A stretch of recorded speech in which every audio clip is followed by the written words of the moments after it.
c'est mon vœu. Un vœu, c'est quelque chose qu'on s'engage à accomplir.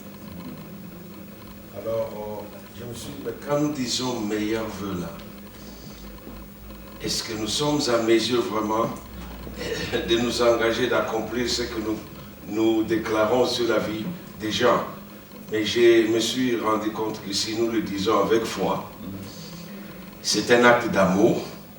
Et ce que Dieu va accomplir, elle va accomplir cela pour nous dans la vie de ceux que nous souhaitons des meilleurs vœux. Donc je voudrais que vous viviez longtemps. Amen. Et que vous soyez en bonne santé physique, psychologique, morale, financière. Amen. Et que vous soyez prêts pour le retour de Jésus-Christ. Amen. Et j'aimerais aussi que vous soyez vainqueurs jusqu'au point d'être plus que vainqueurs. Amen. Que vous puissiez triompher. Amen. Que vous dépassiez les niveaux de la victoire simple, parce que le triomphe est plus grand que la victoire. Amen. Amen. Alors le Seigneur veut que cette année, vous puissiez vraiment être bénis. Et c'est mon souci et c'est mon désir. C'est pourquoi j'ai dit, bon, je ne rentre pas chez moi avant que je puisse partager avec eux le début de l'année. Et comme le Seigneur me donne toute une semaine, je me suis aussi engagé. Je me suis dit, cette fois-ci, je vais être avec eux jusqu'à ce qu'ils se fatiguent de moi. Comme ça, quand je partirai, ils n'ont plus envie de moi. Ils vont au moins avoir envie de Maman Chiso. Comme ça, je peux dire, non, à Sainte, c'est toi qu'on veut cette fois-ci, c'est pas moi. Ils sont fatigués de moi. Alors, soyez bénis. Nous allons carrément passer à la parole de Dieu. Aujourd'hui, comme le pasteur Bishop Abraham David disait, je voulais vraiment avoir, non pas une prédication, non pas vraiment un message, non pas vraiment un enseignement typiquement parlant dans l'aspect théologique des choses, mais je voulais avoir une conversation, heart-to-heart talk. Je voudrais vous parler de cœur à cœur. Et je crois que, parce que même les enfants, et ceci est tellement important, parce que pour nous qui sommes dans le ministère, on s'est rendu compte que ces enfants-là, ils ne sont pas en train de gaspiller leur temps, même si vous pensez que vous les avez forcés, ils font partie d'un plan. On a vu des enfants qui ont été touchés par la parole de Dieu à 4, 5, 8 ans, et ça définit leur destin. Il y en a qui en ont le souvenir. Dernièrement, il y a 3 ans, je suis passé à Kinshasa, j'ai trouvé un directeur d'une chaîne de télévision. Il m'a dit que quand tu passais à la télévision, moi j'avais 9 ans. Mais j'aimais venir écouter quand tu prêchais. Et je disais toujours, je vais être comme cet homme-là. Et là, non seulement il était dans le travail technique comme directeur, mais il avait aussi des fonctions dans son église. Et moi-même, j'étais surpris de voir que Dieu peut faire ça. C'est pourquoi j'aimerais chanter un cantique avec vous. Amen. Pour dire à Jésus, en tout cas, nous t'aimons, nous saluons ta présence et tu es le bienvenu au milieu de nous. Des cantiques calmes que Jésus-Christ aime. Digne es-tu, agneau de Dieu. Tu nous donnes une bonne note. Digne es-tu, agneau de Dieu. Vous connaissez le cantique? Alors pensez un peu au mot là. Même si vous êtes assis, c'est pas grave si vous voulez vous lever. Digne es-tu, agneau de Dieu. Digne tu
mérites plus que cela.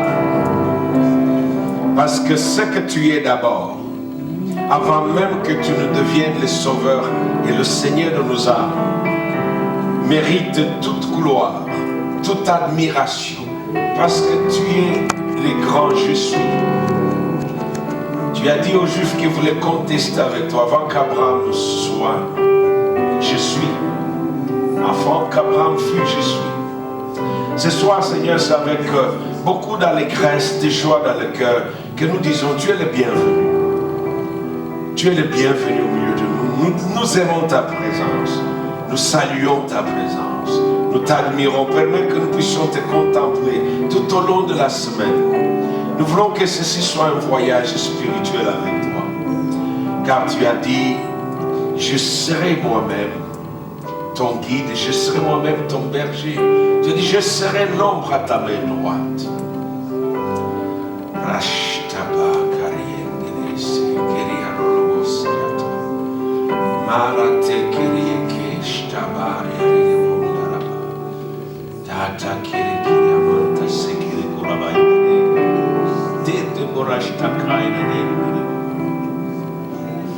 Digne-tu, agneau des dieux, digne-tu, agneau des dieux, digne-tu, agneau des dieux.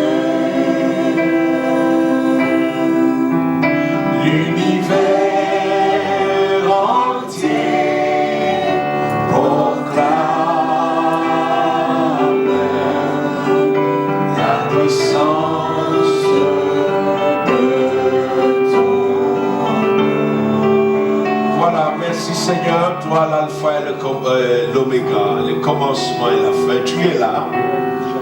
Nous croyons que tu es le premier et tu seras le dernier.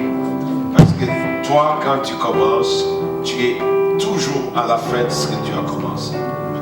Merci parce que c'est la volonté de Dieu va s'accomplir de cet instant jusqu'à la fin de cette période de temps.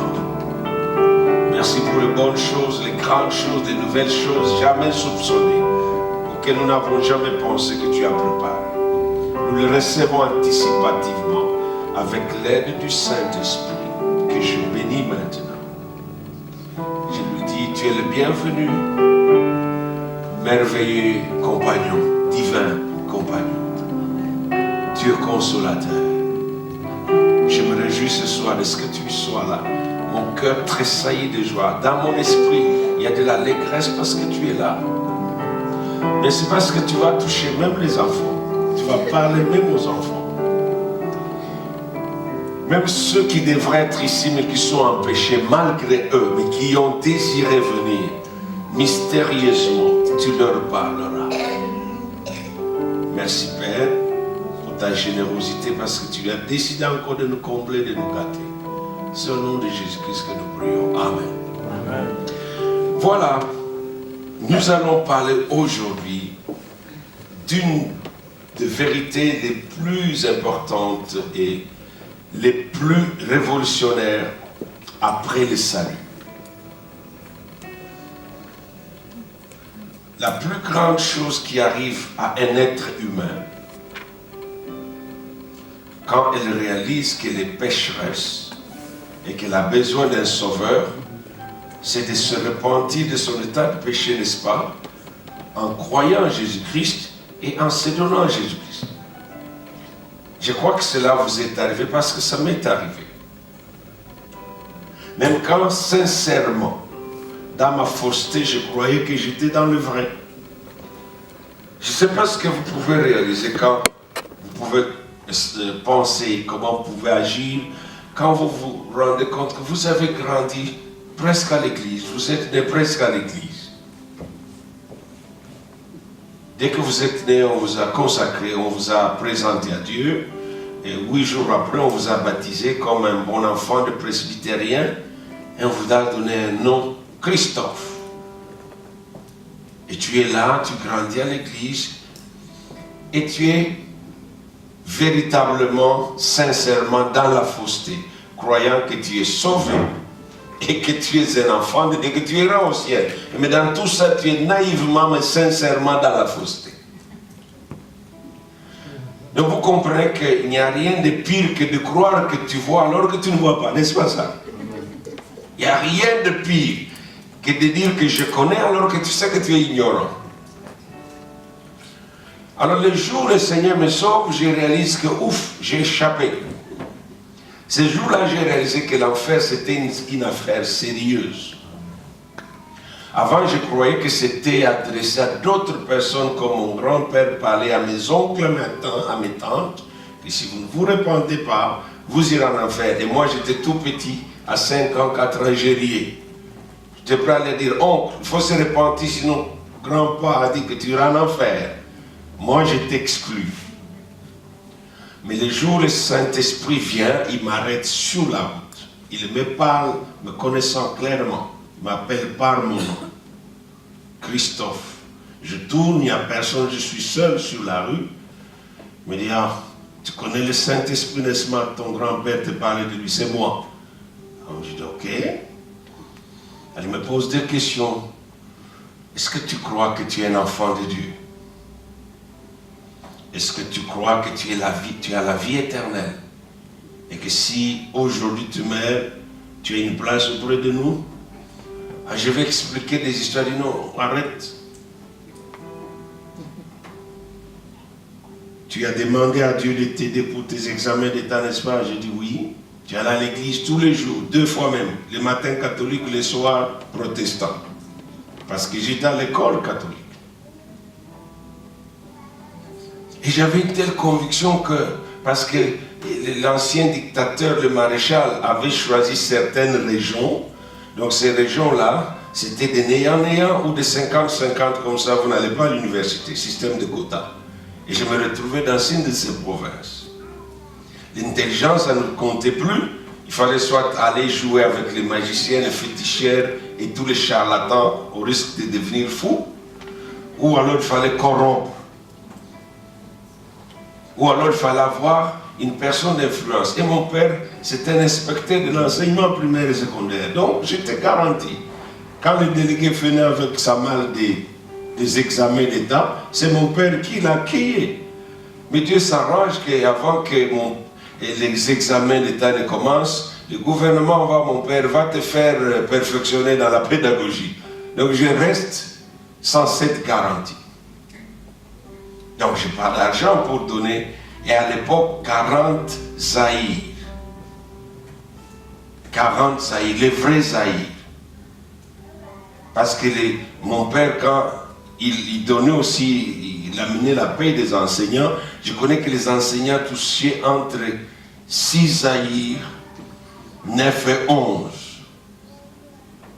Ça, c'est dans les années 60. Si tu avais 11, c'est que tu étais un directeur de l'école primaire. Donc, je ne peux pas. La magie, on m'a appris les fétiches que non, tu vas devenir fou. Non seulement ça, je connaissais que c'est. Parce que du côté de mon père, je suis une branche d'une famille, d'une tribu alors profondément occulte. Alors occulte. Très occulte. Parce que mon grand-père peut changer de nature. Il peut devenir un léopard. Il peut changer comme ça. Parce que c'est le chef. Et je vois, on m'explique, tu vois, il a ces trucs-là. Quand il va chasser ici, là-bas, un animal, ces trucs-là vont tomber de lui-même. Pour donner à sa femme, la grande, si c'est la reine de la cour, il n'y a qu'elle qui peut venir prendre et remettre cette histoire-là. Et j'ai une grande mère, la mère de mon père, parce que mon grand-père a 3 femmes, je les ai toutes vues. Et quand c'est elle qui attise le feu des démons, elle fait des cérémonies de danse. Et j'étais, comme je portais le nom du grand-père, c'est moi qu'on portait comme prince, on proclamait tous les noms de ces rois-là sur moi. Pauvre que j'étais. Et on va parler de cela demain. Et quand elle préparait l'offrande aux démons, après les démons, c'est à moi qu'elle coupait les foufous et qu'elle donnait les morceaux de poulet pour que je mange. Pauvre moi. Donc j'étais miné complètement. Donc j'étais déjà livré à Satan. Ce n'est que plus tard que je comprendrai. Alors quand le Seigneur te sauve, non seulement tu réalises que tu as échappé à l'enfer, mais tu réalises que tu es sorti des puissances profondes des ténèbres. Qu'est-ce que tu penses que tu vas faire pour le Seigneur? Seulement croiser les bras, chanter les cantiques? Regardez avec moi dans Marc chapitre 10. Parce que je vais vous parler de servir le Seigneur. C'est la plus grande noblesse qui existe dans le monde. Servir le Seigneur est une noblesse. C'est de la dignité. Ce n'est pas n'importe quoi et ce n'est pas donné à n'importe qui. Donc, si vous servez le Seigneur, vous êtes une noblesse et vous êtes un dignitaire. J'espère que vous allez prendre le temps de pouvoir étudier ces deux mots. Ce que c'est qu'une dignité et ce que c'est qu'une noblesse. Alors vous voyez ici dans Marc, vous êtes dans Marc avec moi, au chapitre 10. Non, ce n'est pas ce chapitre, c'est allons dans le chapitre 5. C'est quand Jésus dit, allons de l'autre, passons de l'autre côté. 35, Marc 4 plutôt, 35. Parce que ça aura la suite dans le chapitre 5 aussi. Marc 4, 35, Jésus ce même jour, sur le soir, leur dit, passons à l'autre bord. Et après avoir envoyé la foule, ils l'amenèrent dans la barque où il se trouvait et il y avait aussi d'autres barques avec lui s'élevant un grand tourbillon et les flots s'est jetés dans la barque, le flot s'éleva, il dit le flot se jetait dans la barque au point qu'elle se remplissait déjà et lui il dormait à la poupe sur le coussin et ils le réveillèrent et lui dirent maître ne t'inquiète pas de ce que nous périssons. S'étant réveillé, il menaça le vent, il dit à la mer, silence, tais-toi. Et le vent cessa, il y eut un grand calme. Puis il leur dit, pourquoi avez-vous ainsi peur? Comment n'avez-vous point de foi?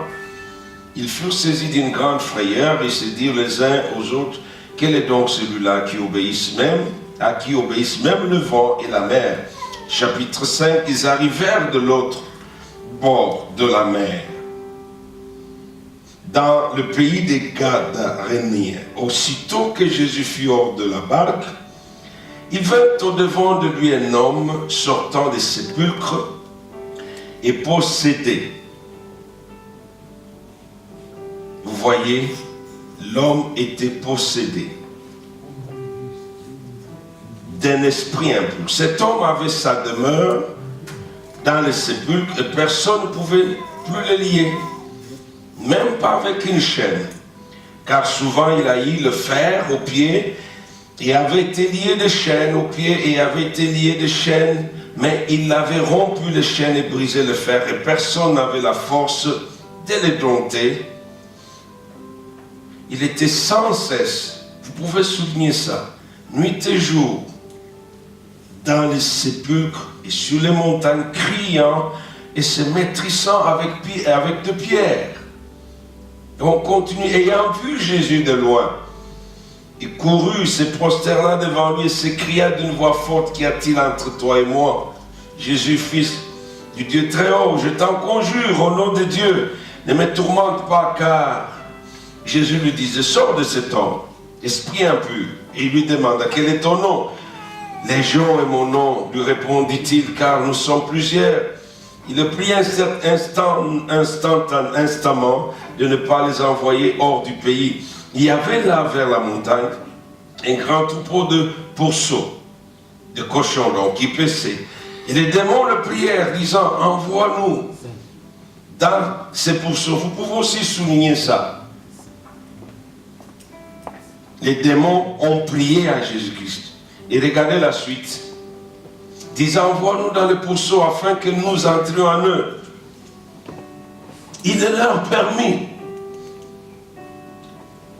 Les esprits impurs sortirent, entrèrent dans le cochon ou le pourceau, et le troupeau se précipita de pentes escarpées de la mer, dans la mer. Il y en avait environ 2000. Ça aussi vous pouvez souligner. C'est une affaire qui appartient à quelqu'un, ou à un groupe de gens, mais qui va être ruiné. Mais pour qui ça va être ruiné? Parce que c'est important de commencer à faire ces réflexions à partir des observations pour que vous compreniez pourquoi servir Dieu sera vraiment une noblesse et une dignité.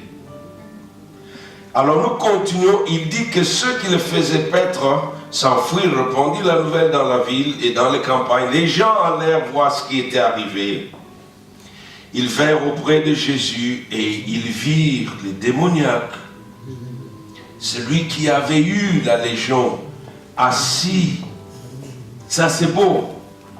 Il était vêtu dans son bon sens. Alléluia. Ils furent saisis de frayeur. Ceux qui avaient vu ce qui s'était passé leur racontaient ce qui était arrivé aux démoniaques et aux pourceaux.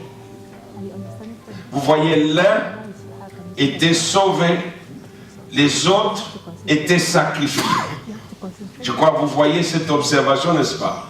Là, vous commencez à comprendre qui a plus de valeur que qui. Alors là, nous allons aller là où je voulais vous amener. Alors ils se mirent à supplier Jésus de quitter leur territoire. Ça c'est triste. Comme il montait dans la barque, c'est lui qui avait été démoniaque. Les statuts a changé. C'est lui qui avait été démoniaque. Ça c'est beau. Lui demanda la permission de rester avec lui. Et je termine par ce verset. Jésus ne le lui permit pas, mais il lui dit, va dans ta maison, vers le tien, et raconte-leur tout ce que le Seigneur t'a fait, comment il a eu pitié de toi. Il s'en alla et se mit à publier dans la Décapole tout ce que Jésus avait fait pour lui. Et tous furent dans l'étonnement.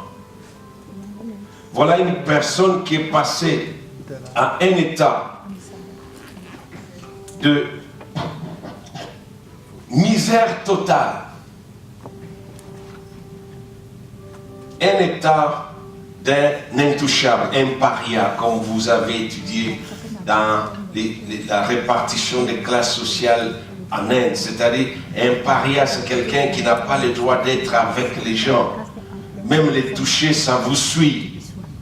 Alors cette personne comprend par Jésus-Christ qu'il y a une tâche très noble qu'il doit accomplir pour Jésus-Christ. La noblesse réside dans le fait que c'est lui qui te commande de le servir. C'est le Seigneur. Vous voyez là où vient la noblesse. Et je ne veux pas que vous compreniez le Seigneur dans le sens du terme Lord des Anglais, le Seigneur des Anglais qui appartient à une certaine oligarchie monarchique. Mais ici, il s'agit du Seigneur de l'univers, c'est-à-dire le maître de tout.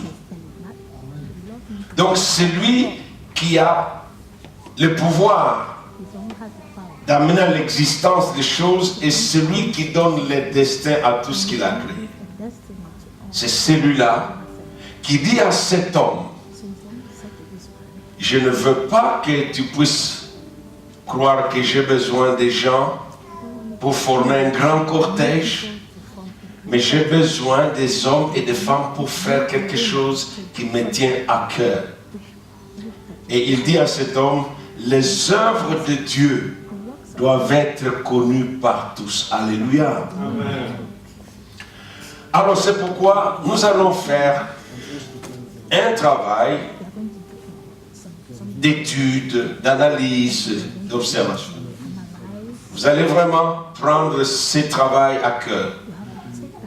On va faire quelques études linguistiques de chaque mot. On va aller voir dans le lexique les sens étymologiques de ces mots. Allez un peu regarder, consulter les dictionnaires. Servir, c'est quoi? Qu'est-ce que signifie servir?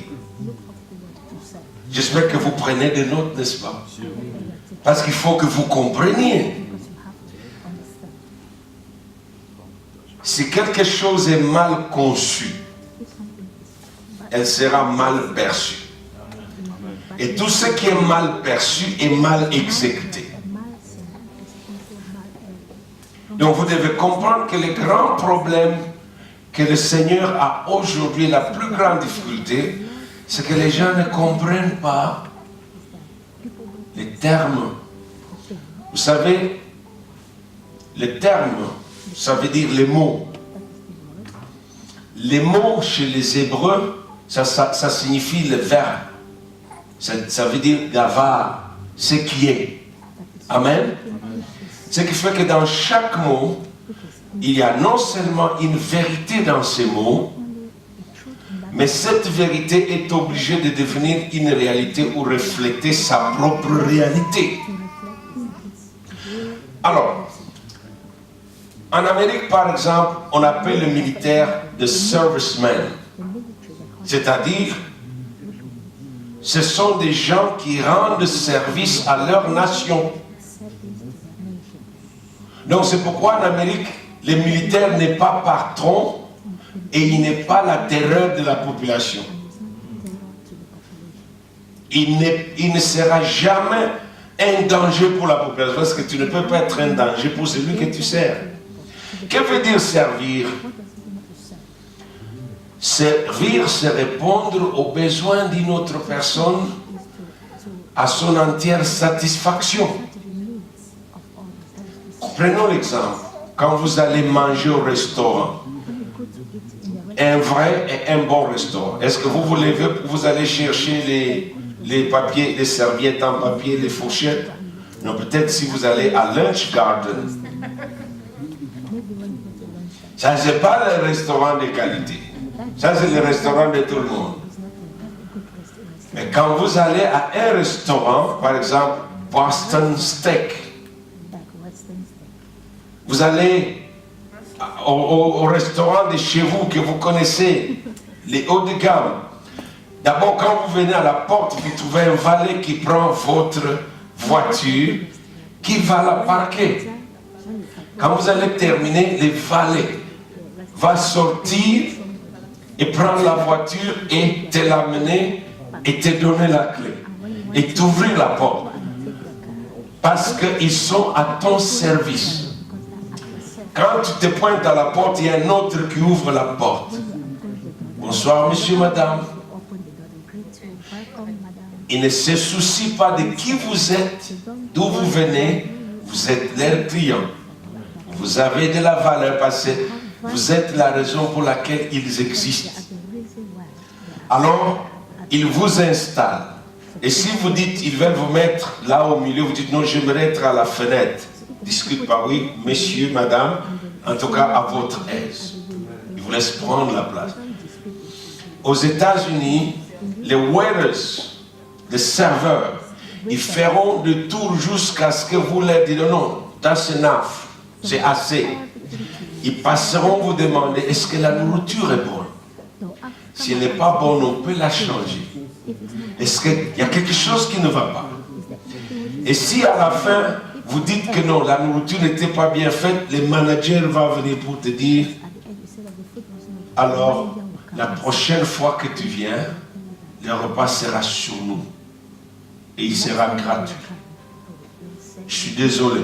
Parce que servir, c'est répondre aux attentes de la personne d'après les besoins que cette personne a.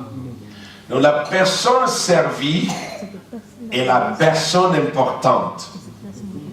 C'est la personne clé. Donc, on ne peut pas servir en se servant. C'est contradictoire. Alors, imaginez un peu un serveur, il va prendre la nourriture du client et puis pendant qu'il est en train de servir le client, il prend encore les morceaux de frites dans l'assiette du client. Est-ce que c'est normal? Ça c'est pas normal.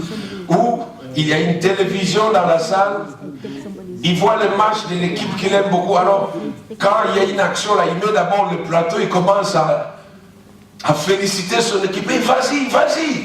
Mais le client est en train d'attendre sa nourriture. Donc, tu ne trouveras jamais rien dans un milieu où le service... Mais je suis arrivé avec ma propre définition. Servir dans le contexte spirituel biblique, j'ai défini cela comme c'est dépenser pour autrui. C'est dépenser pour autrui. Vous savez, quand vous servez quelqu'un, c'est tout votre être que vous investissez, n'est-ce pas? Votre énergie, toute votre connaissance, et vous n'êtes pas moins cher, n'est-ce pas ça? Il faut enlever dans la tête l'idée que la personne qui sert est une personne sans valeur. Sinon, Jésus-Christ serait la personne qui n'a pas de valeur. C'est pourquoi vous comprenez d'où vient ma définition de servir. C'est se dépenser. Vous savez, quand vous dépensez, vous payez le prix. Et vous ne payez pas le prix pour quelque chose qui n'est pas cher, qui n'a pas de la valeur. Donc cela veut dire, si vous voulez servir quelqu'un, vous devez trouver la valeur et donner du prix à la personne que vous voulez. Servir jusqu'au point que vous-même, vous devenez vraiment un investissement pour cette personne dans ce que vous faites.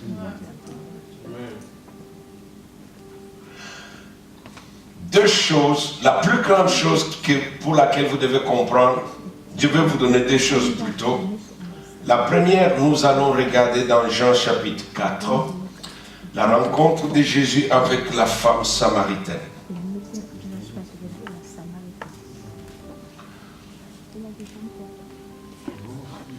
Je ne vais pas vous amener dans la longue lecture cette fois-ci, mais vous la lirez vous-même. Et j'aimerais déjà vous dire que cette conversation, pourquoi j'ai voulu que ce soit une conversation, parce que ça fait partie du cours de notre école. Nous avons un projet d'une école de formation qui est pour les serviteurs. Donc la vision, c'est l'école de serviteurs. Nous ne voulons pas faire sortir des étudiants experts en doctrine biblique. Nous ne voulons même pas leur donner une prétention que c'est une formation qui leur confère une certaine qualification théologique, mais nous voulons simplement nous pencher sur un seul fait. Nous voulons faire des hommes et des femmes qui sont des ouvriers, mais des ouvriers hautement qualifiés sur le plan spirituel. Parce qu'il y a plusieurs catégories des ouvriers, n'est-ce pas? Pour ramasser les ordures, on n'a pas besoin d'un ouvrier hautement qualifié. Mais il y a des ouvrages qui exigent une certaine qualification. Alors, regardez, Jésus-Christ est dans une situation avec ses disciples.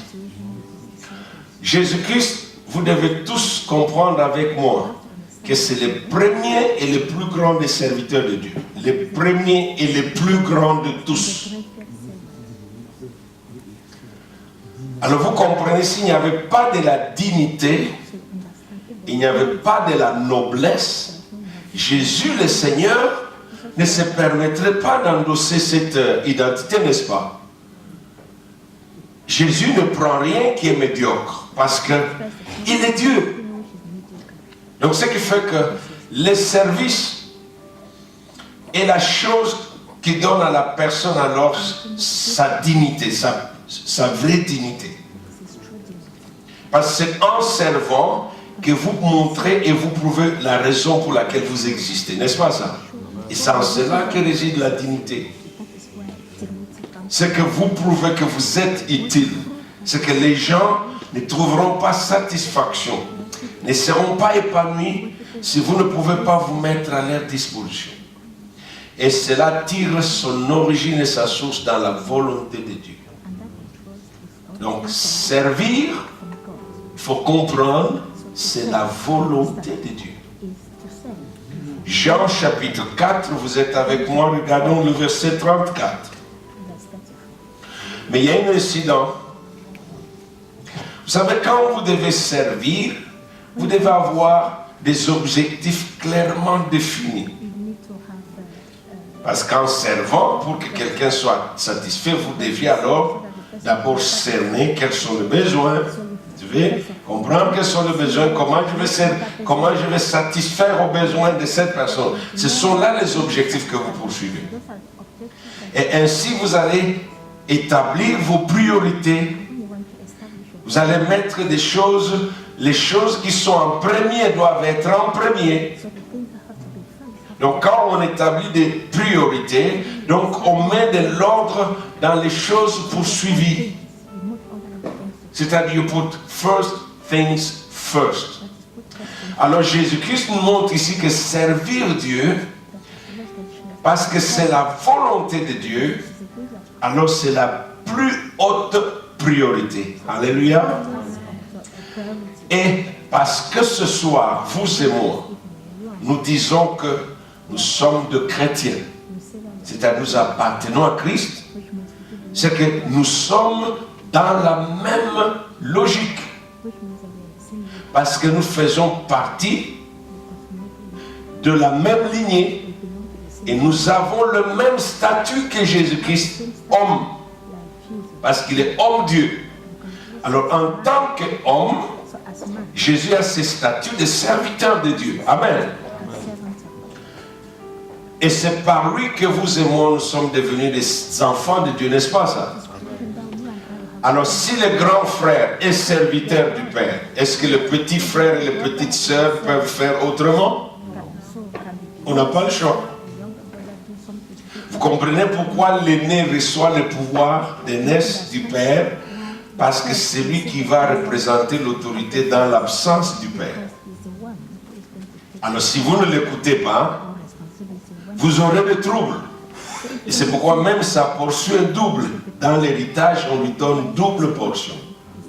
Parce que quand le Père ne sera pas là, la portion que le Père devrait avoir pour continuer à gérer, à fructifier pour les autres, c'est lui qui va prendre. Et sa portion est celle du Père. Donc Dieu ne peut pas accepter que Jésus soit le modèle parfait du service pour lui et que nous soyons autre chose. Est-ce que ça va marcher? Alors qui va être sermonné? C'est Jésus-Christ. C'est pourquoi dans notre culture, on dit que si un père veut bien réussir dans l'éducation de ses enfants, il doit réussir d'abord l'éducation du premier-né. Et Dieu n'a pas raté l'éducation de Jésus-Christ, le premier-né. Donc comme Dieu a réussi l'éducation de Jésus, vous savez, quand vous regardez dans les textes bibliques, qu'est-ce qui se passe au baptême de Jésus-Christ? Vous savez ce qui s'est passé, n'est-ce pas? Non seulement l'Esprit de Dieu est descendu, mais le Père a fait un éloge. Il dit, voici mon Fils bien-aimé en qui je prends plaisir. Vous comprenez, c'est là la noblesse. Quand vous appartenez à une noblesse, vous faites plaisir, vous devenez une fierté de cette classe à laquelle vous appartenez. Est-ce que vous ne voulez pas que Dieu commence à parler aux anges pour dire, vous voyez ma fille bien-aimée? Non, servir Dieu, c'est une noblesse. Vous pouvez aller lire Daniel 9 et 10. Daniel comprend que Israël est resté déjà assez longtemps dans la captivité, n'est-ce pas? Jérémie le prophète avait prophétisé les jugements de Dieu. 70 ans, vous serez déportés. Alors Daniel étudie parce qu'il cherche à connaître la volonté de Dieu. Il découvre, mais le temps est en train de tendre à la fin de 70 semaines. Il dit, oh mon Dieu, c'est presque le temps. l'esprit du serviteur cherchera toujours à connaître la volonté de Dieu. C'est là que vous allez connaître que vous êtes un serviteur ou une servante. Vous chercherez toujours à connaître qu'est-ce que Dieu veut maintenant. Un serviteur, une servante n'attend pas que le Saint-Esprit me dise, Saint-Esprit, qu'est-ce que Dieu, tu veux? Non. Les besoins sont là. Daniel a lu les mêmes livres que toi et moi nous avons. Et quand il a lu, il n'a pas attendu non plus la révélation, il a compris la révélation. Et il a décelé qu'il y avait une volonté de Dieu, qu'après 70 semaines, ce jugement doit arriver à la fin. Alors, quelle est ma responsabilité? Je veux contribuer à cette œuvre de délivrance. Il commença à prier. Daniel devint malade. Malade à cause de la volonté de Dieu. Parce que Dieu ne punit pas à toujours. Il ne rejette pas toujours. Il est là en la colère. Même s'il se fâche, la colère dure un instant. Et puis il revient. Il dit non, je dois réveiller la miséricorde de Dieu. Dès que Daniel a commencé à prier, vous savez ce qui est arrivé? Un ange a été envoyé. Et là, je vais vous jeter quelque chose. Si vous allez joindre cette noblesse, vous allez avoir accès à la compagnie des anges. Cette année, avant que se termine, vous aurez des visitations des anges. Si vraiment vous faites la volonté de Dieu. Parce que les anges, il y en a une catégorie des anges qui attendent pour venir travailler avec vous. Même quand nous prions ici, nous commandons aux esprits impurs, aux forces des ténèbres. Il y a des anges qui sont prêts à aller tabasser et rosser ces gens à mort pendant que nous prions ici. C'est parce que nous n'avons pas d'abord conscience de ces réalités. Et quand vous n'avez pas conscience de la chose, vous ne pouvez pas faire usage de la chose. Il y a des anges qui n'attendent que vous puissiez leur dire « Venez travailler avec nous au nom de Jésus-Christ » et ils vont venir. Il y a des anges au chômage parce qu'il n'y a pas assez d'hommes et de femmes nobles et dignes. C'est ça le problème. Ils ne travaillent qu'avec des femmes et des hommes qui comprennent que servir Dieu c'est une dignité et c'est de la noblesse. Alors vous voyez quand Daniel prie, l'ange lui dit quelque chose qui m'étonne. Il l'appelle Daniel. Tu es un bien-aimé de Dieu. Oh là là, quel éloge! À part Jésus-Christ, la deuxième personne qui a été appelée par le ciel, bien-aimé de Dieu, c'est Daniel. Pourquoi? Daniel s'est dépensé toujours pour autrui. Vous savez, Daniel était premier ministre de l'Empire perse, mais il était bien. Il était le plus grand après le roi Cyrus, Darius, Artaxerxès, Nabucodonosor. Il a pris, vous voyez un homme qui a travaillé avec 4 générations de pouvoir. Et chaque pouvoir disait, mais il y a un homme. Cet homme pouvait bien se frotter les mains. J'ai réussi. Et je peux bien m'en foutre de vous les Juifs. Il a dit non. Tant qu'il y a un besoin et que ce besoin reflète et représente la volonté de Dieu, c'est ma responsabilité. Il n'a pas attendu la révélation du ciel, il a prié sur base de la connaissance de la volonté de Dieu. Aucun homme, aucune femme n'est né de nouveau sans que Dieu plante dans son cœur cette faim et cette soif et ce désir de façon constante. Si ce soir, vous voulez vraiment me prouver que vous connaissez Dieu, je ne le verrai que par une chose, que vous êtes constamment préoccupé par la volonté de Dieu. Parce que servir Dieu n'est pas une option. Vous comprenez? Servir Dieu n'est pas une option. Parce que Dieu n'a pas de volontaire. Ce n'est pas le volontariat. Ce n'est pas je veux, je fais. Quand je serai disponible, quand tu entres à l'armée, tu appartiens maintenant au gouvernement. Même si tu faisais ton jardin, dès qu'une clarinette ou une trompette sonne, même si ta femme est en train d'accoucher, il n'y a rien qui prend le devant avant le besoin de ton gouvernement. Quand ils appellent, tu dois. Parce que il est un serviceman, c'est un serviteur de la nation. Et vous connaissez le prix? Quand j'ai vu écrit sur ces signes sur le béret rouge d'un militaire, d'un commando congolais, il dit que notre sang, nous le verserons pour la nation. Sacrifier pour que les besoins soient satisfaits, alors je donnerai l'ultime service. Et vous comprenez que Jésus n'a pas servi partiellement. Jésus a servi totalement et entièrement. Oh, je crois que Dieu me fera grâce pour que cette école puisse s'ouvrir. Donc, vous vous battez pour votre projet ici. Le pasteur m'en parle. Alors, moi aussi, j'ai besoin d'ouvrir une école ici en Belgique. Amen. Pour donner ces enseignements. Et donner aux hommes, aux femmes qui se demandent comment je peux faire, comment je vais le faire, parce que cette question sera toujours là. Mais revenons à Jean chapitre 4, la volonté de Dieu, comme étant la fondation, le soubassement de tout service.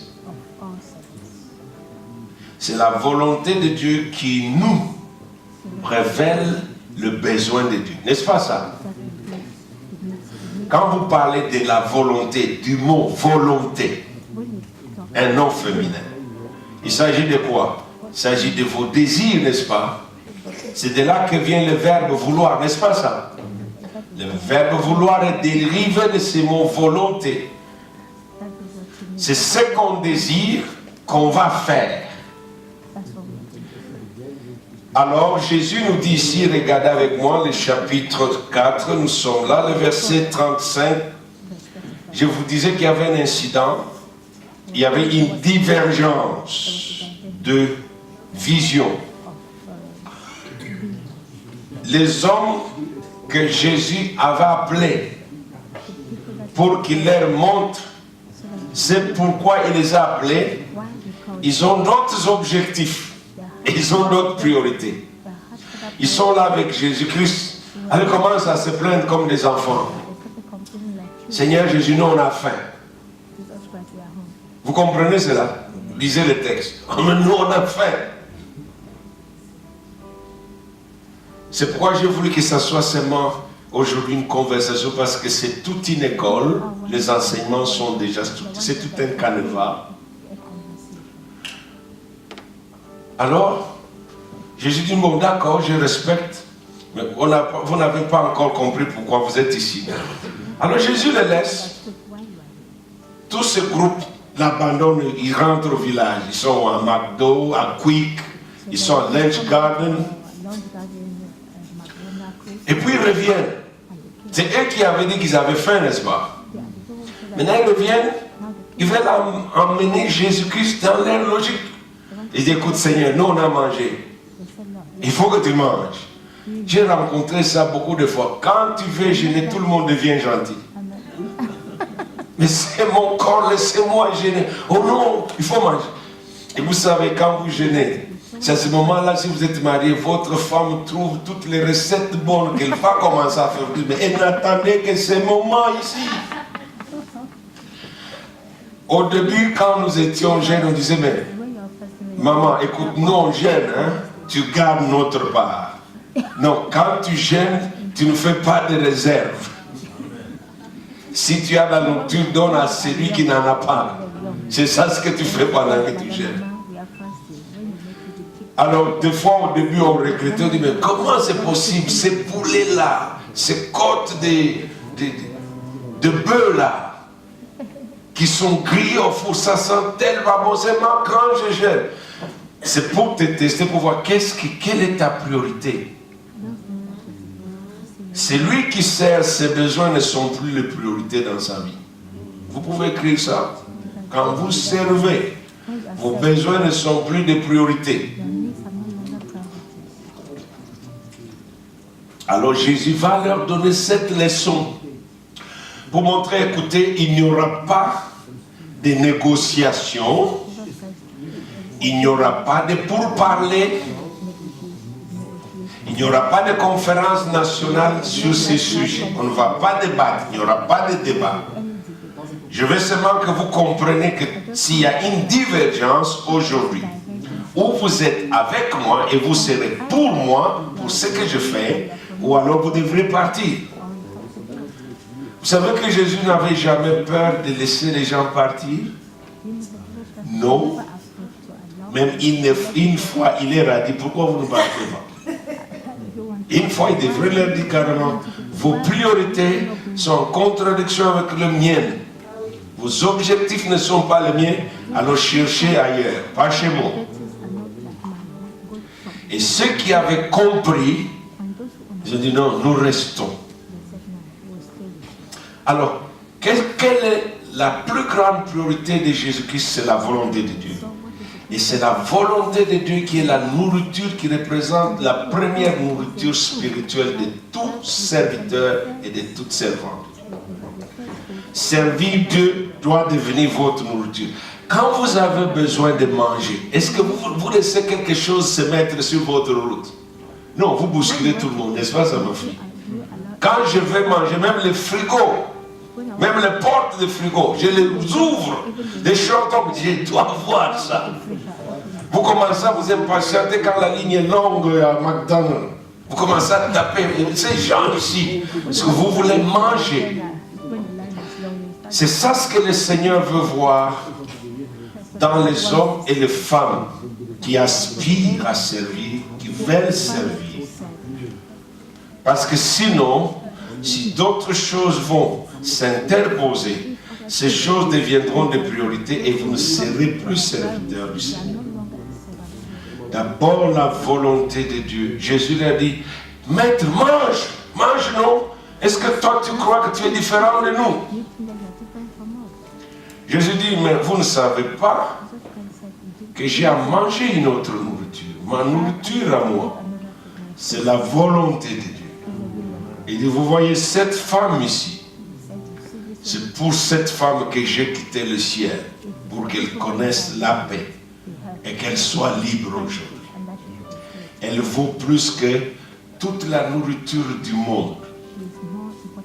De la même manière que nous avons vu que Jésus-Christ, devant la perte de plus de 2000 cochons, une entreprise des gens, vous connaissez les cochons, les saucisses blancs, tous les lards fumés, les lardons, les saucissons de jambon. C'est toute une machine de nourriture, les cochons, n'est-ce pas?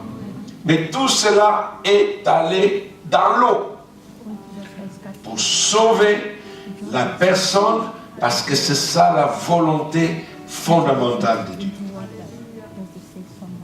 Je pense que vous êtes contents et contentes d'être sauvés. Amen. Alors servir Dieu, le deuxième point, c'est une obligation. La plus grande preuve qu'on est sauvé, c'est quand on répond à l'appel pour servir Dieu dans le même sens, dans la même direction, dans le même champ qui vous a touché. J'ai parlé de plusieurs priorités. Vous savez, quand je suis venu au Seigneur, j'ai trouvé que c'était bon d'être avec le Seigneur. L'Église a pris une autre dimension parce qu'avant j'étais religieux. Mais maintenant, vous savez, quand il m'a sauvé là, il m'a même dit ce que je devais faire. Je n'ai pas choisi l'église. Ces jours-là, il me disait deux choses. Il me dit, rentre d'abord à la maison. Parce que j'étais sur la route. J'allais seulement aller me promener comme un papillon, je n'avais pas de sens. Maintenant, Dieu va mettre l'ordre pour que j'ai une vie qui a... Il me dit, rentre à la maison. Et pense à ce qui t'est arrivé. Je suis rentré. J'ai commencé à penser à ce qui m'est arrivé. Et j'ai compris que quelque chose était arrivé. Alors il me donne une deuxième instruction. La première église que tu verras sur ton chemin en partant de chez vous, je veux que tu entres dans cette église, c'est là que je veux que tu sois. Donc je n'ai jamais cherché l'église. Donc je suis parti de chez les catholiques en passant par les presbytériens, par les pentecôtistes, donc j'atterris chez les baptistes. Donc je suis un mélange de tout. Donc si vous parlez presbytérien, je connais ce que c'est. Le presbytérien, c'est quelqu'un qui peut venir à l'église avec sa bouteille d'alcool dans la poche. Il chante des cantiques et après, il prend une boit. Tu lui demandes, mais c'est quoi? Il dit, mais je bois un peu de Timothée. Je ne m'enivre pas, mais c'est juste un peu de Timothée. Paul avait dit à Timothée, bois un tout petit peu. Mais pourquoi tu as deux femmes? Mais moi, je ne suis pas ancien. La Bible dit que si quelqu'un veut être un ancien diacre, qu'il soit mari d'une femme. Donc moi, je ne veux pas être ancien, donc je suis en ordre avec Dieu. Ça, c'est le presbytérien. Donc le baptiste, lui dit, non, non, ce n'est pas la grâce. J'ai déjà tout payé. Je suis déjà pardonné. Je suis déjà délivré. Donc, c'est Dieu qui a fait la bière, n'est-ce pas? Alors je bois, mais je ne m'enivre pas. Dieu a dit, réjouissez-vous si quelqu'un est triste, mais donnez-lui du vin. Je suis un peu triste, je bois un peu. Alors tu vois, je suis passé, les catholiques, nous savons qu'on s'amuse toute la semaine, et les samedis, on vient chez le pape ou le prêtre. Tu sais, tout ce que j'ai fait, absolution, 40, notre Père, 60, je vous salue Marie, et les autres, donc tu es bien, tes péchés sont absous. Tu peux prendre la communion et puis tu reviendras samedi prochain, d'accord? Sois un bon garçon. Je n'exagère pas. Donc tu vois, je suis passé partout là. Mais maintenant, Dieu me dit, je veux que tu ailles dans une église que moi je veux. Elle n'est pas grande, elle est petite, elle n'a que 10 bancs. 5 ici, 5 ici. Il n'y a pas de lumière. Et elle vient à peine de commencer dans un ancien atelier d'une menuiserie. Alors ils ont dit, bon, on va faire une église francophone. Et moi, je suis étudiant à l'université. C'est la place qu'il me faut. Dieu trouver. Il est stratégique. Dans cette église, il y a un groupe d'études bibliques. Elle n'est pas grand, c'est un groupe d'études bibliques de 5-6 personnes. Et troisième instruction, Dieu me dit, je veux que tu lises la Bible. Tous les jours, tu vas la lire. Donc j'ai déjà été à l'école théologique biblique avec Dieu avant que je n'aille en formation. Je lisais, et il me dit, tu dois comprendre ce que tu lis. Si tu n'es pas intelligent, tu me demandes. Et je lisais sérieusement. Alors comme je lisais déjà beaucoup, en tant que personne qui aimait la culture, maintenant, tous mes livres me disent, tu vas jeter tous tes livres là que tu as. Parce que je lisais tout ce qui est roman policier et des livres d'espionnage qui sont pleins d'ordures, de scènes horribles. Il m'a dit, tu jettes tout ça. J'étais au cinéma chaque jour, chaque soir. Et tu arrêtes tout ça. Alors je n'étais maintenant qu'à ces livres parce qu'il voulait que je connaisse sa volonté. Et il voulait que je la connaisse avec d'autres personnes. Que ce que tu lis, tu peux avoir une mauvaise compréhension. Alors dans le petit groupe là, 3 personnes ne peuvent pas être en erreur. Toi seul, tu es dans la vérité. C'est là que j'ai appris que si 4 disent autre chose, c'est que je dois en tout cas remettre en question ce que moi je dis. Surtout que s'ils sont plus proches des Écritures. Alors vous voyez, maintenant quand je suis là, je ne comprends pas ce que Dieu veut. Pendant ce moment, le Saint-Esprit est en train de travailler dans ma vie. Mon amour pour le Seigneur est en train de croître. Alors je veux aider le Seigneur, je crois, bon, parce que Dieu m'a sauvé. Je crois que je dois faire quelque chose. Allez, la chose la plus facile, la plus attrayante, j'atterris dans la chorale. C'est parce que ma voix, le froid dérange, mais j'ai une belle voix. Je suis un ancien choriste qui a chanté la bonne musique avec un docteur en musique. Je fais la musique avec les notes. Alors je suis là dans la chorale, tout le monde dit, mais tu chantes avec des charmes. J'ai même des fanatiques à l'église. Ah là, je me sens bien. Un jour, Dieu me dit, écoute, tu dois arrêter de chanter. Je dis, mais comment donc, mais je suis en train de faire ça pour te dire, mais tu arrêtes de chanter. Je veux que tu prêches l'évangile pour moi. C'était clair et net. Parce qu'après avoir lu la parole de Dieu suffisamment, j'ai compris que je n'avais pas besoin seulement d'avoir une relation avec Dieu, j'avais besoin d'avoir une intimité et une communion avec Dieu. Et j'ai compris que Dieu était devenu ma vie. Alors il m'a dit, parce que je suis devenu ta vie, alors si je suis ta vie, tu dois prendre soin de cette vie et répondre aux besoins de cette vie. Si tu veux rester en vie, quand tu as faim, c'est ton ventre qui sort, qui va chercher la nourriture? Non, ce sont tes jambes et toi-même, le ventre, et lui te ronge. La bouche attend que tu amènes la nourriture. Donc tu es au service de toi-même, n'est-ce pas ça? Alors Dieu me dit, je veux maintenant te montrer ce que je voulais que tu sois pour moi. Ah là, je dis, oh là là, tu veux que je prêche? Alors je commence à dire, grand-père, pasteur, grand-père, pasteur, grand-père, pasteur. Aujourd'hui, c'est la mode. Tu as des vestes, on a mis des choses ici, c'est la mode, n'est-ce pas? C'est bien confectionné. Mais mes grands-pères, c'était la pauvreté, c'était troué et on les rafistolait. C'était des plâtres. Aujourd'hui, c'est la mode. J'ai dit, tiens, moi, je regarde les bottes de mes grands-pères parce qu'ils ne font que les routes de village quand je vais les visiter à pied. J'ai dit, moi, devenir prédicateur, donc c'est la misère pour toute ma vie comme ça. J'ai dit non. Ces jours-là, j'avais une divergence d'objectifs et d'opinion avec Dieu. Il m'a dit que c'est ça ma volonté. J'ai dit non, je ne la ferai pas. Il a dit, tu l'as fait ou alors? Oh, j'ai dit non, je vais fuir en Europe. Il dit, tu n'iras pas en Europe. Je voulais venir ici. Il a dit, je fermerai toutes les portes et tu n'iras pas. La preuve, je me retrouve dans ma poche, mon porte-monnaie a disparu avec mes identités. Il n'y a rien. Et il me dit, je vais te mettre un sceau comme Caïn et personne ne te touchera. J'ai dit, je vais me faire arrêter, on me mettra en prison. Il a dit, essaye. Personne ne t'arrêtera. J'ai dit, je vais aller au camp militaire.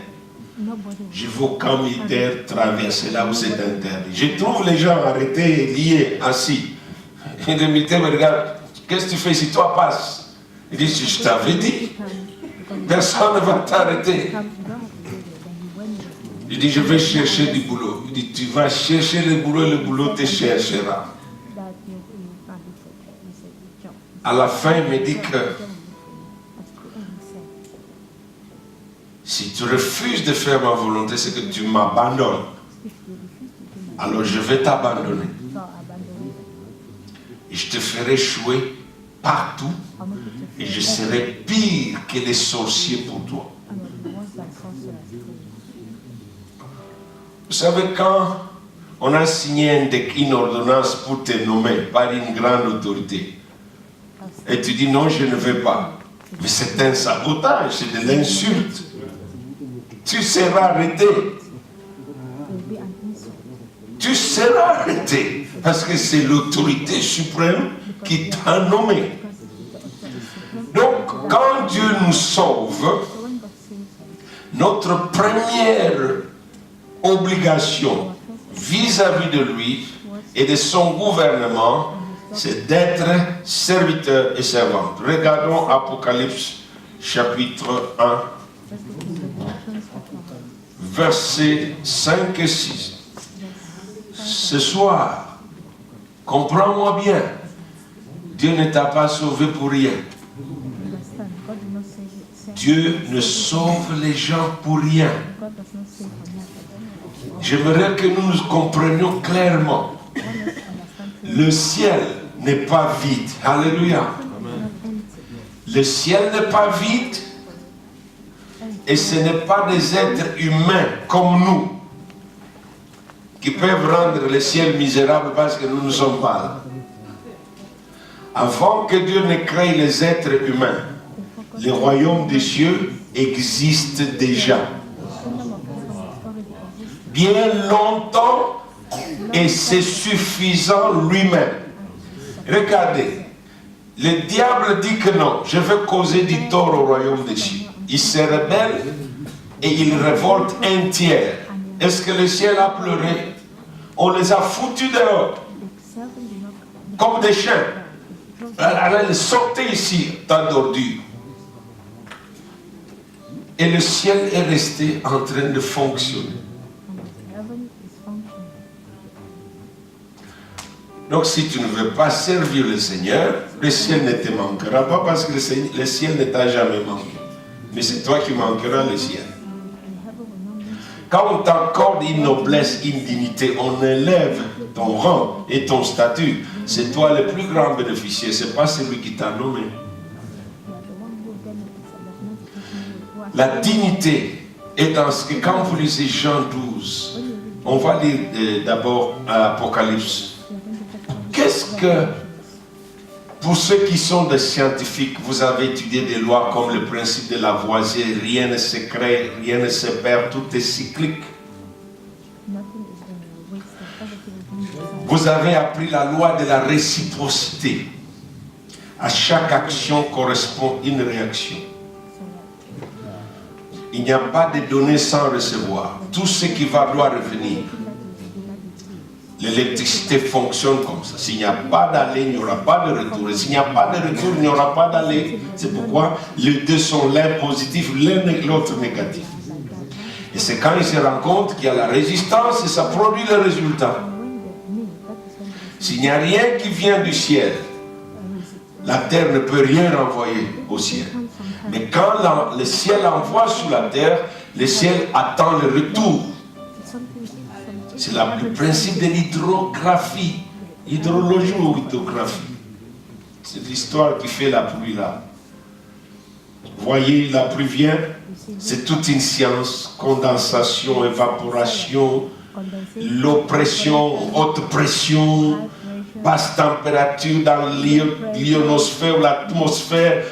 Et tout cela crée un état physique et chimique qui fait que par le mouvement de vent, les nuages se concentrent. Quand la température atteint un certain degré, alors les vapeurs là s'échangent en gouttes d'eau et nous avons la précipitation.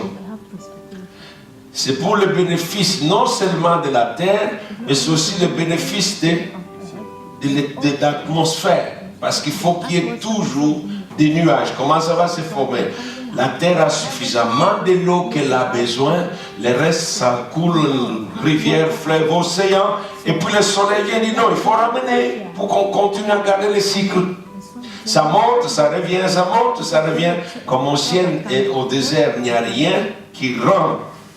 La terre avale tout, il ne pleut pas et il est sec. Cela veut dire toute vie qui ne sert pas Dieu n'est pas destinée à recevoir la bienveillance et les bontés du ciel. Donc c'est à vous de choisir. C'est pourquoi ce n'est pas un choix. Vous voyez, quand vous êtes sauvés, vous entrez dans le royaume de Dieu. Vous entrez dans un système spirituel divin qui est une théocratie. Et la divinité s'abroge le droit d'avoir plusieurs identités, plusieurs statuts. Dieu créateur, il dit, je veux aussi être père. Mais non seulement ça, il dit, mais je veux être roi. Et vous savez, quand vous parlez de la monarchie, vous touchez à un pouvoir total, absolu, souverain. Dans ce système de monarchie qui n'a rien à voir avec la monarchie belge, il n'y a que deux entités. Le pouvoir absolu, qui exerce l'autorité totale et souveraine, et le reste, c'est des sujets du roi. Et il a les droits de vie et de mort sur le sujet. Ses obligations à lui, c'est de protéger ses sujets, de donner la vie et de donner les provisions. Quand l'équilibre est respecté, alors ce roi règne avec justice et dans l'équité. C'est pourquoi il ne peut pas être servi sans être juste. C'est pourquoi Dieu ne te prendra jamais ton temps sans te rendre plus de temps. Il promet que ceux qui vont le servir vivront longtemps et heureux. Et ils n'auront pas à craindre ni la famine, ni la disette, ni le fléau. Vous pouvez lire le psaume 91. Donc, comme je disais, je voulais avoir juste une conversation de cœur. Mais c'est un peu difficile parce que les enseignements sont déjà structurés. Écoutez ce qu'il dit à celui qui nous aime et qui nous a lavés par son sang de nos péchés et qui a fait de nous une nation sainte, un royaume de sacrificateurs pour son Dieu. Donc, on est sauvé pour servir. Vous êtes sauvés pour servir. Vous ne pouvez pas servir Dieu en éliminant le facteur humain. Parce que les hommes sont les champs de Dieu pour ce service. Aucun homme ne sert Dieu sans servir les hommes. Tout ce que Jésus-Christ a fait, il le faisait pour Dieu, mais il le faisait dans la vie des hommes. C'est pourquoi il a dit, le Fils de l'homme est venu, non pas pour être servi, mais pour servir. Alors vous voyez, depuis que Dieu m'a appelé, je n'ai pas voulu résister. Chaque fois que je vais faire la tête dure, je reçois des sanctions. Ça n'a rien à faire. Et j'ai déjà compris, si vous entendez que je suis mort, c'est qu'il y a quelque chose qui n'a pas marché entre moi et Dieu.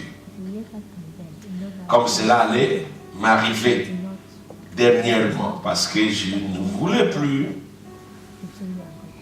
J'ai dit, mais Seigneur, quand tu vas travailler, ces gens-là ne savent pas que l'ouvrier mérite son salaire. Tu travailles toujours gratuitement. Ils ont toujours des dossiers, prie pour nous, prie pour nous. Mais je ne fais que prier, Seigneur, prier. Mais quand je dois payer mon loyer, je ne vois personne. Est-ce que tu ne vois pas que c'est juste que j'aille chercher du boulot? Et je suis allé chercher du boulot. Et quand je devrais avoir des interviews, il dit, le Saint-Esprit me dit, ça c'est mon temps. Je veux bien rester à l'aise ici et me sentir à l'aise chez moi. C'est une maison de prière, ça. Et là, quand toi tu vas travailler, tu reviendras fatigué, comme une vache, et tu ne sauras pas prier. Et si j'ai des gens pour qui tu dois prier avec moi, et tu seras fatigué, parce que tu as besoin du travail.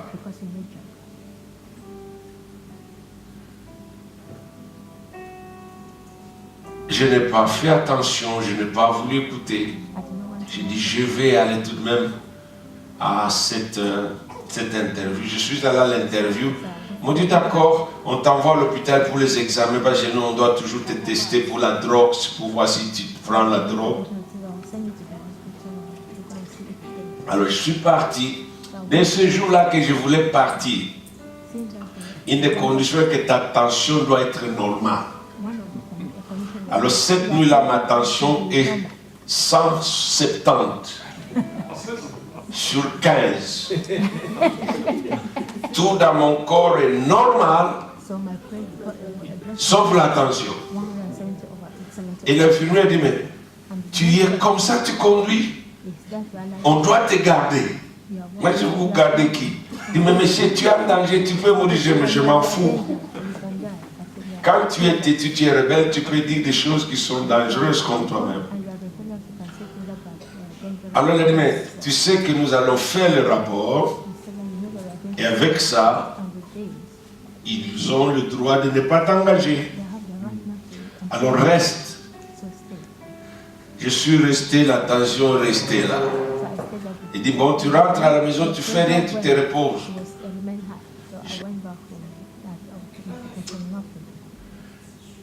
Et j'avais déjà cette mission ici, déjà programmée.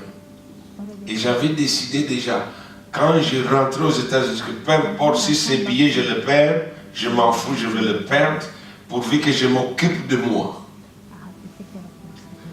Pourquoi nous servons après avoir été sauvés?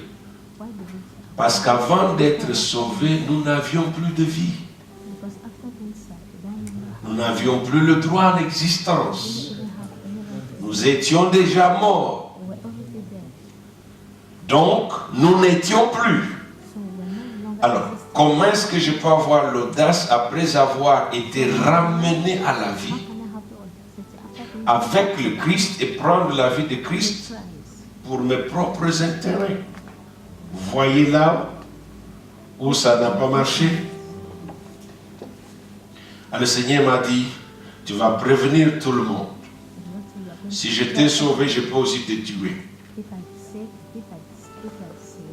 Tu n'as qu'à lire l'histoire des enfants d'Israël. Ils ont traversé le Jourdain, ceux qui sont sortis de l'Égypte, 2 seulement.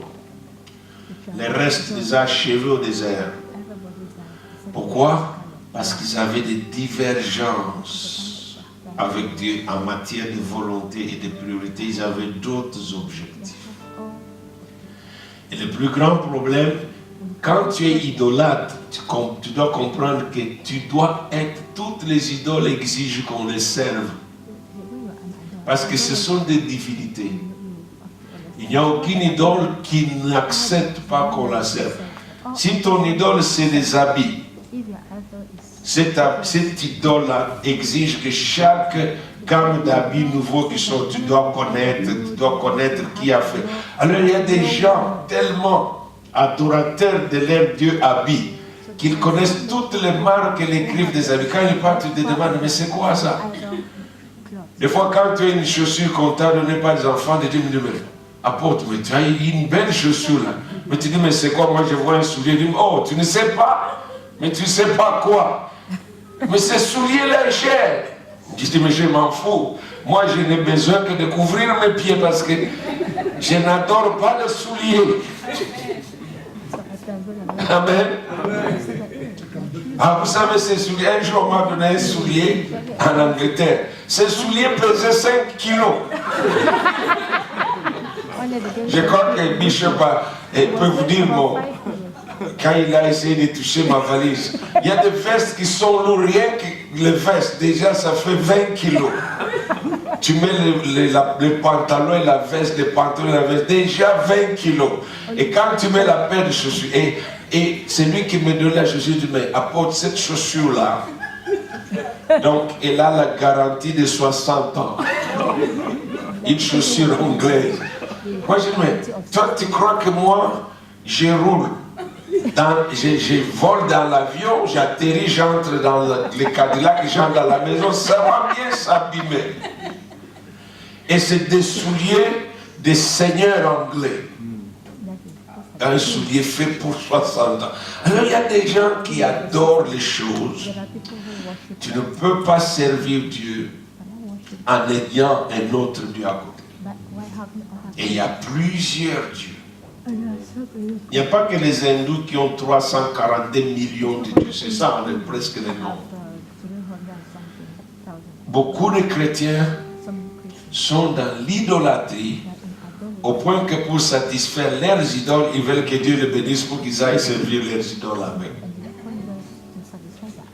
Mais ça, c'est une provocation. Vous voyez ce que Moïse a fait de l'idole qu'ils ont fait avec l'or. Il a brûlé, il a répandu la poussière partout. Si Dieu t'a sauvé, tu es devenu un bien privé de Dieu. Et surtout comme son esprit a repris sa place en toi et en moi, il est devenu jaloux comme un homme qui a marié une femme. Il devient carrément jaloux. Et là, il te veut, non seulement pour que tu le serves, il veut que tu sois avec lui.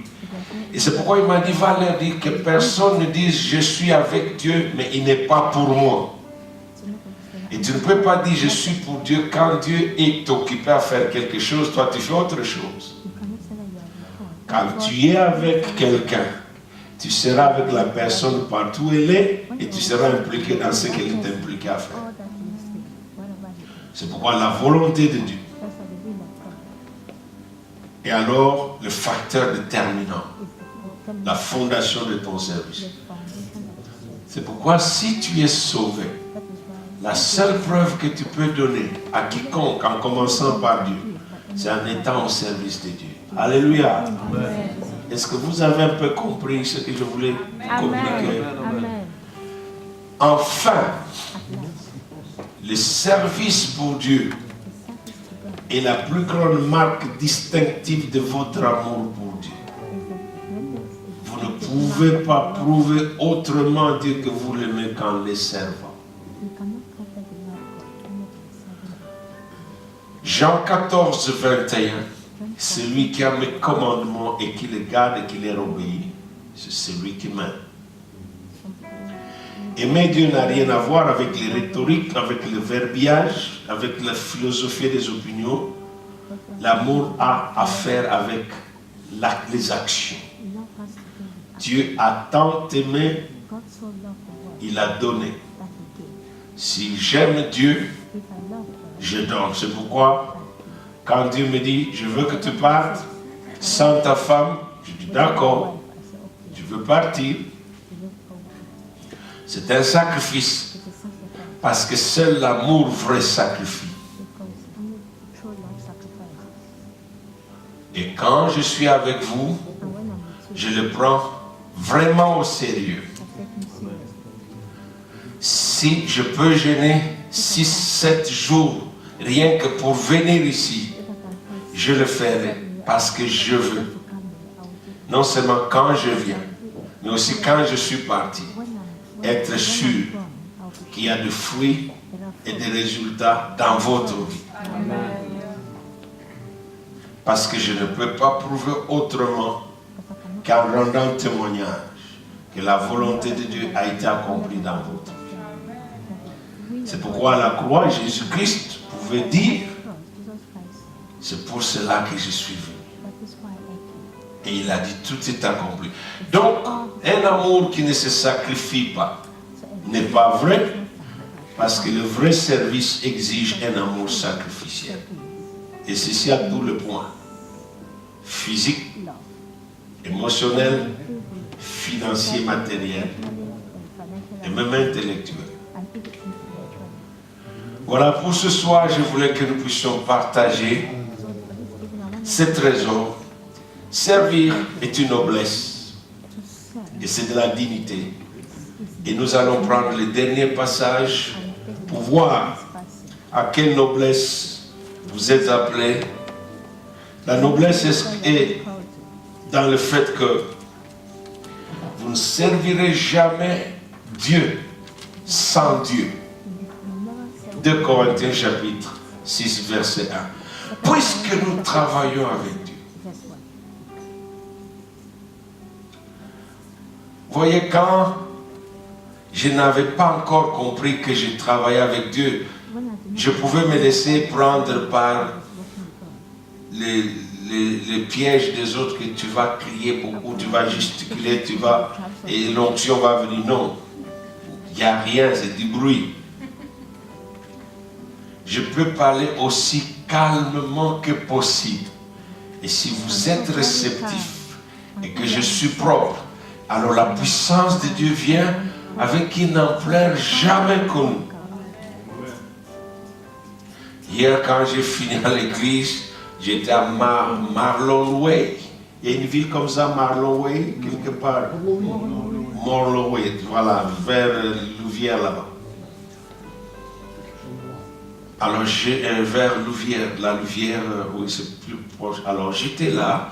J'avais vraiment demandé au Seigneur qu'il fasse ce qu'il voulait. Et je suis allé à l'église, je disais, mais vraiment, nous voulons que Dieu se manifeste. Alors, j'ai déjà appris que quand Dieu travaille, ne gaspillez pas votre temps avec la vue.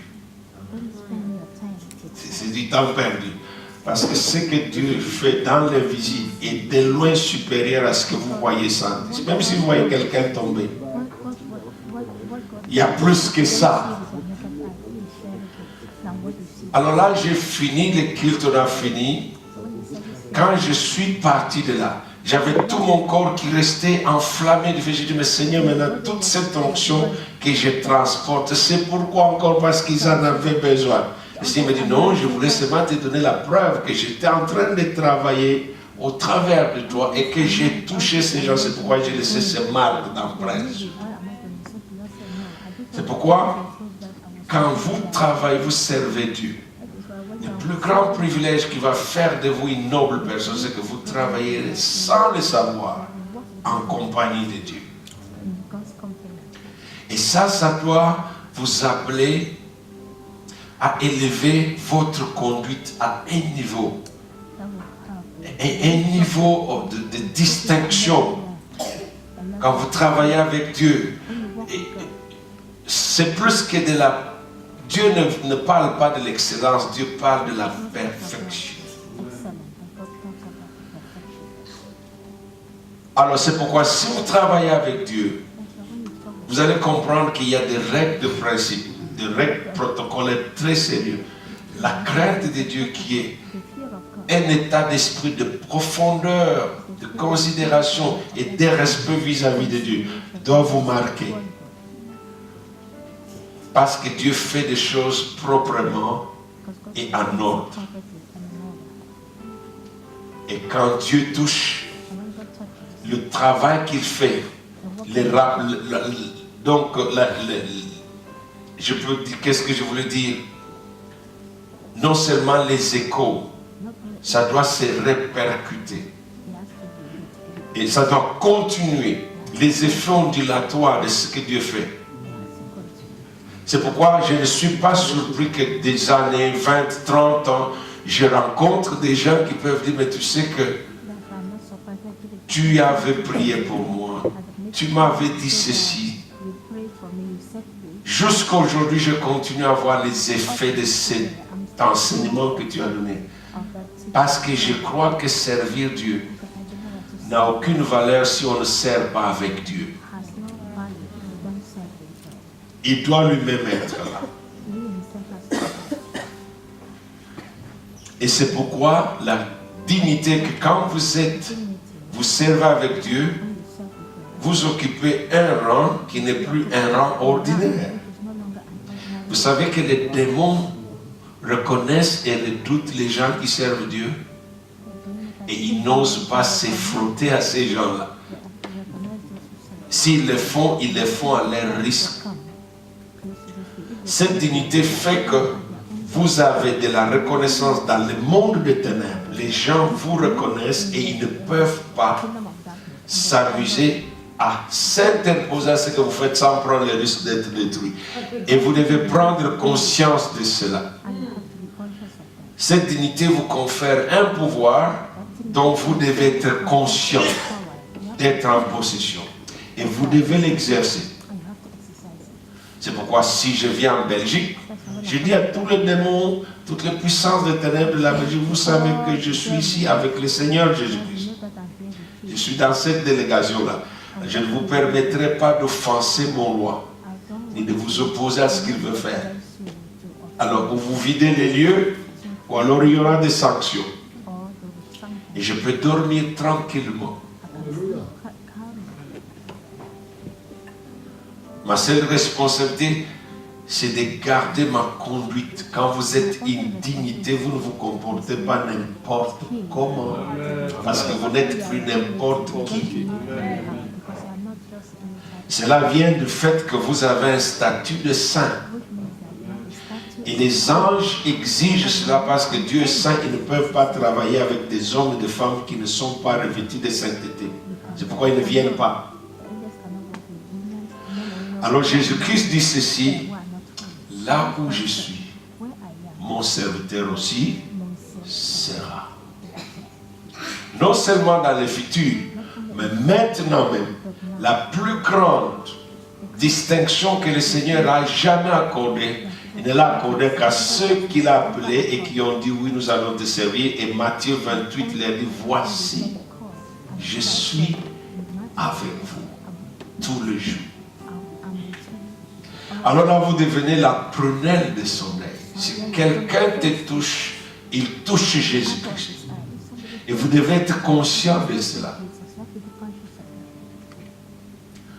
Alors comme je le dis, est-ce que vous croyez qu'il est ici avec nous? Moi, je ne me soucie plus des gens qui ne sont pas là. Le Seigneur m'a dit, non, tu t'occupes de ceux qui viennent. Parce que j'ai dit que ceux qui ont faim et soif seront rassasiés. Et ce soir déjà, je disais au Seigneur, bon, je ne sais pas ce que tu veux faire. Il m'a rappelé, crois seulement que je suis là et permets que nous travaillions, toi et moi. Je suis arrivé à la fin de cette causerie spirituelle. Et j'aimerais qu'on prie pour que le Saint-Esprit vous donne encore des révélations au-delà de tout ce que vous avez entendu ce soir. Parce que c'est à lui que vous avez été confiés. Il nous a laissé, Jésus-Christ nous a laissé à la chair du Saint-Esprit. Il est préférable, il est meilleur que toutes les écoles théologiques bibliques du monde, toutes les expériences. J'ai 37 ans de ministère maintenant. Je suis toujours ébloui qu'il ne répète pas les mêmes choses dans les réunions. Chaque fois, monsieur, bon, quand je vais dans cette réunion, il agit différemment. Quand je vais dans une autre, des fois, je dis que je vais faire ça parce que j'ai fait ça, ça va être comme ça. Il fait autre chose. Alors là, je lui dis, Saint-Esprit, alors prends ta liberté. Fais ce que tu veux. Alors, si nous avons encore l'occasion de parler du serviteur, parce que là, je vous ai fait simplement marcher dans ces jourdains, mais au pied de votre cheville. On a juste été au niveau des chevilles. Mais vous savez, quand le sacrificateur entre dans l'eau avec l'arche, il suffit que le pied touche. Alors le Saint-Esprit va souffler. Je ne sais pas si quelqu'un réalise que vraiment le Saint-Esprit est en train de travailler en ces lieux, sur vous. Parce que moi-même, je suis conscient de sa présence. Je ne fais rien sans lui. J'ai que des éléments qui sont mes atouts principaux, le Saint-Esprit et les Écritures. La prière, c'est une préparation. Je m'apprête. Je me rends simplement disponible. Mais c'est la parole et le Saint-Esprit, parce que les deux doivent glorifier le Seigneur Jésus-Christ, et il est ici. Est-ce qu'il y a quelqu'un vraiment qui veut servir le Seigneur, d'après ce que vous avez entendu ce soir? Amen. Vous voulez vraiment servir le Seigneur? Vous comprenez que vous n'avez pas le choix, n'est-ce pas? Même la vraie délivrance, nous allons en parler pendant 4 jours. Alors, si quelque chose veut t'empêcher de servir le Seigneur, le Seigneur va ôter cela. Alors souviens-toi, c'est de la noblesse. Et c'est de la dignité. Si Dieu me donnait encore de refaire dans une autre vie de le servir, je choisirais de le servir plus tôt, parce que maintenant je sais ce que je ferai, ce que je n'ai pas fait avant.